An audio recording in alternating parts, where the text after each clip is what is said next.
17वीं सदी में बना ये किला भारत के सबसे ज्यादा हॉन्टेड स्थानों में से एक है। इस किले के प्रेमिसेस में भव्य हवेलियों, मंदिरों और सुनसान बाजारों के अवशेष हैं, जो इसके सुनहरी इतिहास का संकेत देते हैं।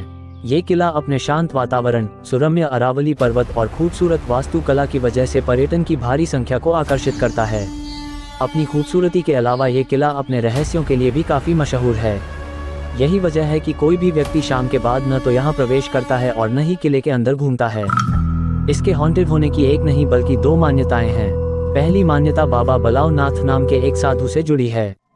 ऐसा माना जाता है कि जिस जगह पर इस किले को बनाया गया है वो इन्हीं साधु की थी। ऐसे में साधु ने किला बनाने की अनुमति इस शर्त पर दी थी कि किला या उसके भीतर की कोई भी इमारत उनके घर से ऊंची नहीं होनी चाहिए। अगर किसी संरचना की छाया उनके घर पर पड़ी तो ये किला नष्ट हो जाएगा। कहा जाता है कि माधो सिंह के पोते अजब सिंह ने इस चेतावनी को नजरअंदाज कर किले की ऊंचाई बहुत बढ़ा दी, जिसके कारण साधु के घर पर छाया पड़ी और वह नष्ट हो गया।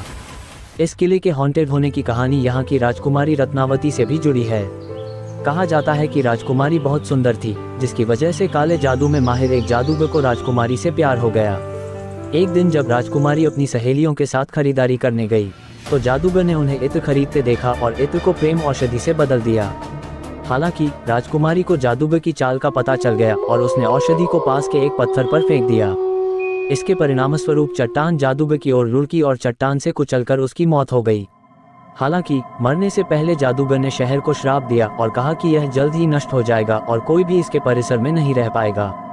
बाद में मुगल सेना ने राज्य पर हमला कर कब्जा कर लिया और राजकुमारी रत्नावती सहित किले के सभी निवासियों को मार डाला। लोगों का ऐसा मानना है कि भांगड़ के घरों की दीवारों के पास कान लगाने पर आपको आत्माओं की आवाज़ सुनाई देगी। इसके अलावा स्थानीय लोगों का ये भी मानना है कि अक्सर किले से किसी औरत के चिल्लाने, चूड़ियां तोड़ने और रोने की आवाज़ भी सुनाई देती है। वहीं दिन के समय इस किले में जाने वाले कुछ लोगों का कहना है कि किले में उन्हें ऐसा महसूस हुआ जैसे कोई उनका पीछा कर रहा है। कई लोग बताते हैं कि यहाँ अजीब आवाज़ें आती हैं और रात में कोई भी यहाँ जाने की हिम्मत नहीं करता।